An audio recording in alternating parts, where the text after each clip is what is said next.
আসসালামু আলাইকুম ওয়া রাহমাতুল্লাহি ওয়া বারাকাতুহু। সম্মানিত বন্ধুরা আমার সকলে কেমন আছেন? আশা করছি আলহামদুলিল্লাহ আপনারা সকলেই ভালো আছেন এবং সুস্থ আছেন। দোয়া করে আপনারা সকালে ভালো থাকেন এবং সুস্থ থাকেন এই দোয়া কামনা করছি।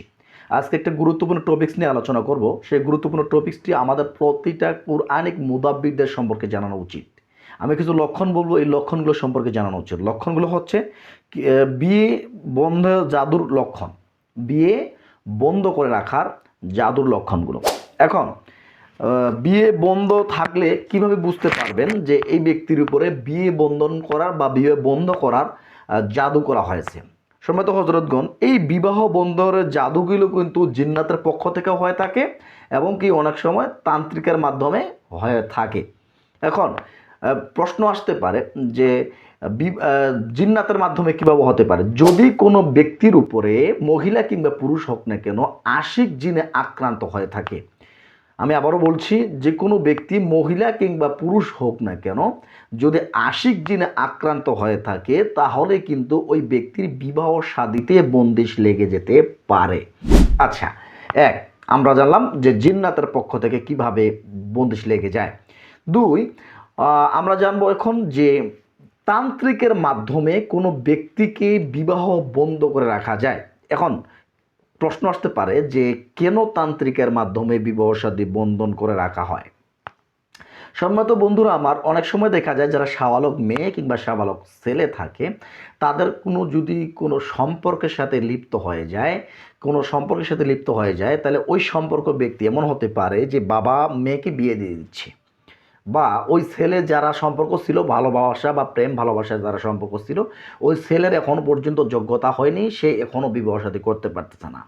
এই জন্য ওই ছেলে এমন হতে পারে যে ওই ছেলে কি করতে পারে, কোনো তান্ত্রিকের কাছে বা কোনো কবিরাজের কাছে গিয়ে বলতে পারে যে আমি অমুক জনকে ভালোবাসি, অমুক জনের যেন বিবাহ শাদী না হয় সেজন্য আমার একটা কাজ করে দেন।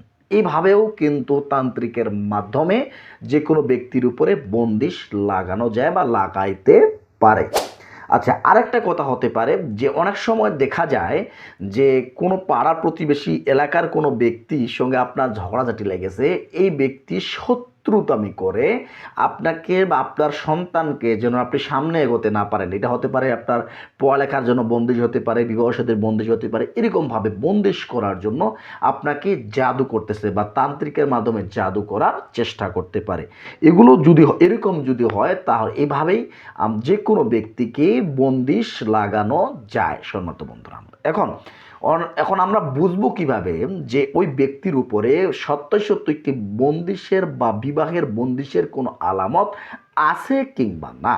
আমরা এক নম্বরে আলামত জানবো যে বিয়ের কথা উঠলেই ও কারণে ভয় বা অস্বস্তি সৃষ্টি হবে ওই ব্যক্তির। যখন ওই ব্যক্তির বিবাহ শাদী করতে চাইবে বা পরিবার থেকে বিবাহ শাদী দেওয়ার চেষ্টা করতেছে বা ঘর আসার চেষ্টা করতেছে, ওই ব্যক্তি যে ব্যক্তির কথা চলছে, বিবাহ শাদীর কথা চলতেছে, ওই ব্যক্তির ভিতরে অশান্তি বা ভয় সৃষ্টি হবে। ওনাকে বিবাহ শাদী করতে মন চাইবে না, মনে হবে যে বিবাহ শাদী করলে যেন আমার কি না কি ঘটে যাবে, একটা আতঙ্ক তার মনের ভিতর তৈরি হবে। এক, দুই, ভালো প্রস্তাব এলো হঠাৎ করে মন বদলে যাবে।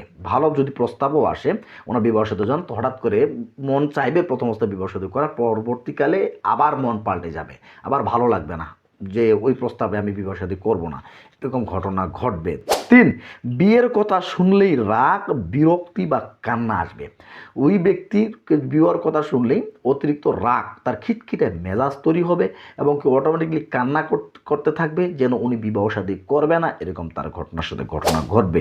চার, পাত্র পাত্রী দেখার আগেই অপছন্দ লাগা। উনি পাত্রই দেখে নেই কিংবা পাত্রী দেখে নেই, বলতে চাই ভালো লাগবে না, অমুক লাগবে না, এগুলো ভালো নয়, অমুক নয়, তমুক নয়, মানে এরকমভাবে সে সময়টাকে পাস করে দেবে, মানে কেটে দেওয়ার চেষ্টা করবে, সেই জন্য বিবাহ শাদী করতে চাচ্ছে না। পাঁচ নাম্বারে সিদ্ধান্ত হীনতা বা দ্বিধাগ্রস্তের মধ্যে ভুগবে ওই ব্যক্তি।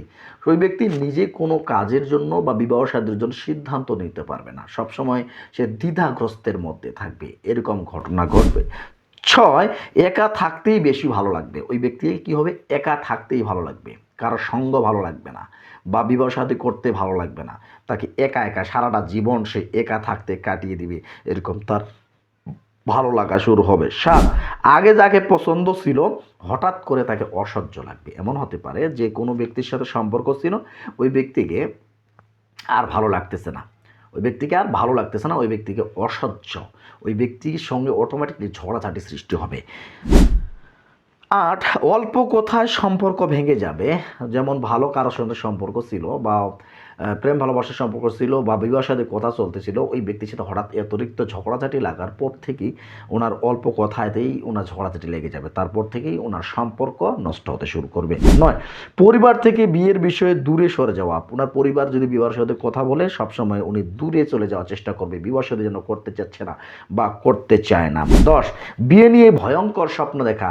স্বপ্নের মাধ্যমে ভয়ঙ্কর ভয়ঙ্কর স্বপ্ন দেখবে, যে স্বপ্নগুলো বিবাহ শাদী যেন ওনাকে বিবাহ শাদী হতে দিবে না, বা বিবাহ শাদী করতে গেলে তার সমস্যা হবে, ভাঙে যাবে, বা তার স্বপ্নের মধ্যে এমন স্বপ্ন দেখবে যে বিবাহ শাদী করলে তোমার অমুক বিপদ হবে, তমুক বিপদ হবে, এরকম স্বপ্ন সে দেখতে পাইতে পারে। 11, স্বপ্নে বাধা কিংবা ঝগড়া কিংবা কান্না, এরকম বারবার স্বপ্ন দেখবে যে বাধা আসতেছে যে কোনো কাজে, বা বারবারে ওনার কান্না আসতেছে, বারবারে ওই স্বপ্নের মাধ্যমে উনি ঝগড়াঝাটি করতেছে।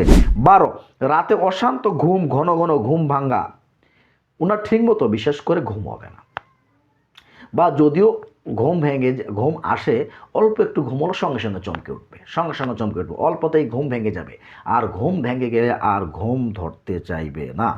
13, বিয়ের আলোচনা চলাকালীন মাথা ব্যথা বা শরীর ব্যথা, বুক ধড়পড় করা, অশান্তি লাগা এরকম সৃষ্টি হবে। তো 14, হঠাৎ দুর্বলতা ও অবসন্নতা দেখা দেবে। হঠাৎ দুর্বলতা, শরীরের ভিতরে দুর্বলতা লাগবে, অবসন্নতা, সব মন যেন খারাপ হয়ে গেল। এত সুন্দর কথাবার্তা চলতেছে ওনার, ভালো মতো চলতেছে ওনার, কিন্তু ওনার শরীরের ভিতরে অবসন্নতা, হঠাৎ করে মুখ চোখ যেন আন্ধার হয়ে গেল, খারাপ লাগতেছে, আর কোনো কিছুই কোনো কাজেই মনে বসবে না, এরকম তার সমস্যার সৃষ্টি হবে। 14, বুক ধড়পড় ও শ্বাস নিতে। 15, বুক ধড়পড় ও শ্বাস নিতে কষ্ট করবে, সবসময় বুক ধড়পড় করবে এবং কি শ্বাস নিতে তার কষ্ট হবে। 16, নামাজে তার মন বসবে না, নামাজে মন বসবে না বা ইবাদতে মন বসবে না। 17, কুরআন শুনলে অস্বস্তি বা মাথা ব্যথা সৃষ্টি হবে। তাহলে বুঝে নেবেন যে এই ব্যক্তির উপরে অবশ্যই বন্দিশের জাদু করা আছে। 18, বারবার কারণ ছাড়াই বিয়ে ভেঙে যাওয়া, বারবার যে কোনো কারণ আছে, ভালো ভালো ঘর আসতেছে তবুও তার বিয়ে ভেঙে যাচ্ছে, এরকম লক্ষণ দেখা দিলে বুঝে নেবেন যে অবশ্যই তার উপরে বন্দিশের জাদু করা আছে। 19, বিয়ের দিন ঠিক হয়ে গেছে, বিয়ের দিন ঠিক হয়ে গেছে যে বিবাহ শাদী হবে, এমন দিন চলে আসছে বিবাহ শাদী হবে, তার আগে দিনেই তাকে ভালো লাগতেছে না, তার বিয়েটা যেন ভেঙে যাচ্ছে, কোনো না কোনো কারণে বিবাহ যেন ভেঙে যাচ্ছে। বা এমন হতে পারে যে ওই ব্যক্তি বিবাহ করতে যাচ্ছে, তার আগে দিনে তার হাত পা ভেঙে গেছে বা অ্যাক্সিডেন্ট হয়েছে, বড় কোনো কিছু হয়েছে, এরকম ঘটনাও ঘটতে পারে, মানে যে কোনো বাধা আসতে পারে বিবাহের বাধা থাকলে।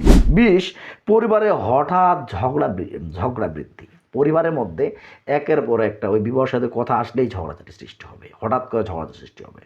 সম্মানিত বন্ধুরা আমার, এই হলো বিষয়। তো আরও ইত্যাদি সমস্যা থাকতে পারে, আমরা 20টি লক্ষণ নিয়ে আপনাদের সামনে আলোচনা করলাম। আলহামদুলিল্লাহ, আশা করা যায় বিষয়টা বুঝতে পেরেছেন। যদি কারো কোনো এরকম সমস্যা হয়ে থাকে, আপনারা কার কীরকম সমস্যা হচ্ছে একটু কমেন্টে জানানোর চেষ্টা করবেন। আমাদের ভিডিও থেকে যদি একটু উপকৃত হয়ে থাকেন তাহলে অবশ্যই আমাদের চ্যানেলের সঙ্গে থাকবেন। চ্যানেলের সঙ্গে থাকার জন্য পাশের বেল আইকনটি দাবিয়ে দিবেন, যেন আমরা প্রতিদিন আপনারা নিত্য নতুন ভিডিও আপনাদের সামনে সর্বপ্রথমে এগিয়ে যায়, এবং আমাদের চ্যানেলটি সাবস্ক্রাইব করে পাশে থাকবেন। আসসালামু আলাইকুম ওয়া রাহমাতুল্লাহ। আল্লাহ হাফেজ।